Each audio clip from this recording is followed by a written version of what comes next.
Hola a todos, mi nombre es Aileen Jacome, soy estudiante de la Universidad Técnica de Babahoyo y hoy les voy a hablar sobre las habilidades básicas del pensamiento.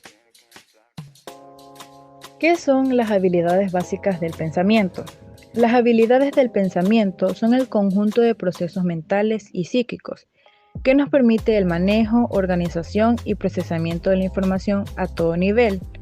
Desde vincular de manera eficaz lo recibido por nuestros sentidos con la memoria almacenada en nuestro cerebro, hasta improvisar e imaginar respuestas o explicaciones para las distintas situaciones que se nos presenten en la vida real.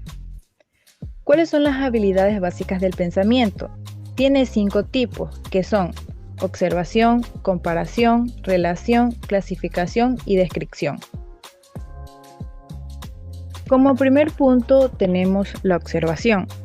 La observación es el proceso mental de fijar la atención en una persona, objeto, evento o situación, a fin de identificar sus características. Cuando se es capaz de fijar la atención, entonces se puede observar las características del objeto de observación. Este puede ser de distinta índole. Dichas características del objeto han de ser representadas mentalmente y archivadas de modo que sean útiles y recuperables en el momento que se deseen. La observación tiene 2 momentos, el momento concreto y el momento abstracto. El momento concreto tiene que ver con el uso de los sentidos para captar las características de la persona, objeto, evento o situación. Y el momento abstracto tiene que ver con la reconstrucción de los datos en la mente. Algunas veces se requiere de varios sentidos para observar esas personas, objetos, eventos o situaciones. La observación también puede ser directa o indirecta.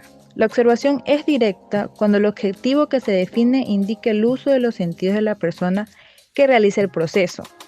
Y es indirecta cuando el objetivo indica la identificación de características de una persona, objeto, evento o situación, a través de otras personas o medios de comunicación. ¿Qué hacer para observar? Identificar el objeto de observación, definir el propósito de la observación, fijar la atención en las características relacionadas con el propósito y darse cuenta del proceso de observación. En el proceso de observar cobra importancia el propósito u objetivo, ya que es fundamental para fijar la atención.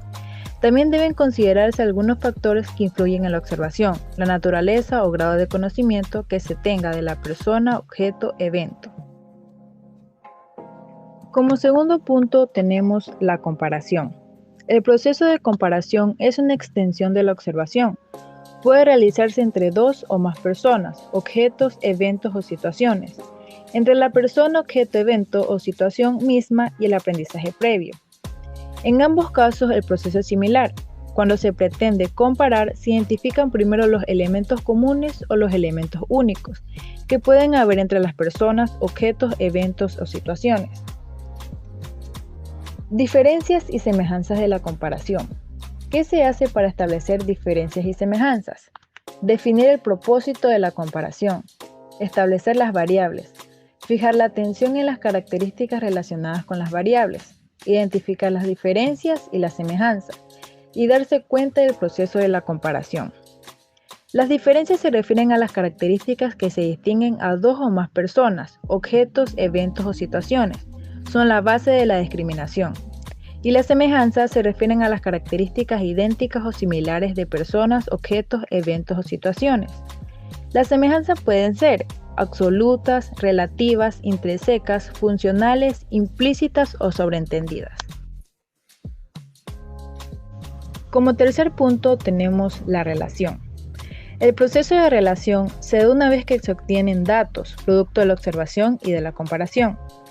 La mente humana realiza extracciones de esa información y establece nexos entre los datos, entre los informes y las experiencias previas y teóricas. Establecer relaciones es conectar los resultados de la exploración, vincular información y por lo tanto realizar una habilidad de pensamiento un poco más compleja que las anteriores.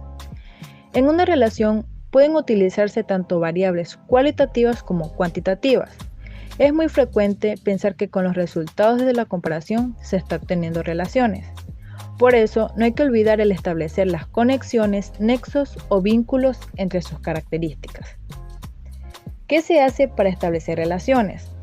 Definir el propósito de la relación. Establecer las variables. Fijar la atención en las características relacionadas con las variables. Identificar las diferencias y semejanzas.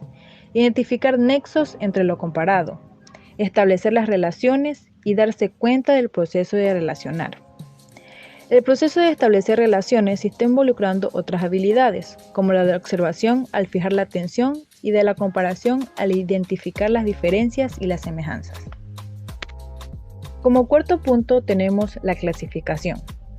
El poder identificar semejanzas y diferencias constituye una habilidad previa requerida para comprender y aplicar el proceso de clasificación. La clasificación es un proceso mental que permite agrupar personas, objetos, eventos o situaciones, con base en sus semejanzas y diferencias, en una operación epistemológica fundamental. La clasificación permite identificar personas, objetos, eventos o situaciones que jamás se han visto, identificar o definir conceptos y plantear hipótesis. Permite realizar dos tipos de operaciones mentales. ¿Qué se hace para clasificar?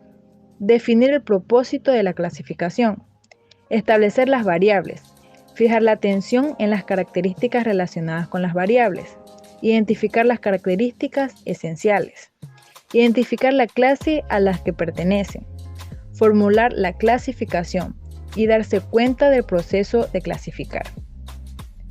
Errores más comunes en la clasificación. Confundir las características esenciales con asesorías.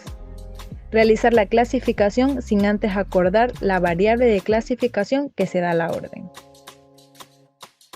Como quinto y último punto tenemos la descripción.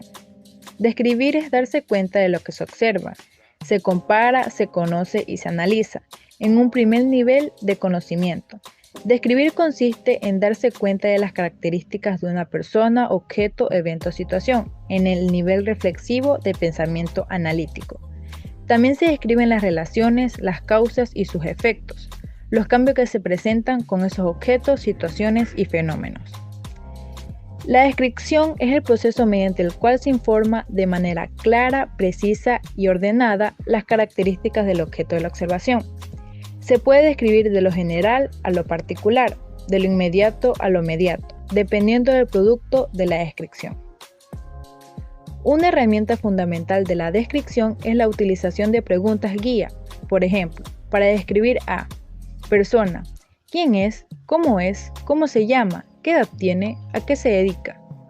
Objeto, qué es, qué tiene, qué hace, qué función realiza, para qué se usa. Evento o situación, dónde, cuándo, por qué, quiénes, qué pasó. ¿Qué hacer para describir? Definir el propósito de la descripción. Elaborar las preguntas guías relacionadas con el propósito. Fijar la atención en las características relacionadas con las preguntas. Describir ordenadamente. Listar las características y darse cuenta del proceso de describir.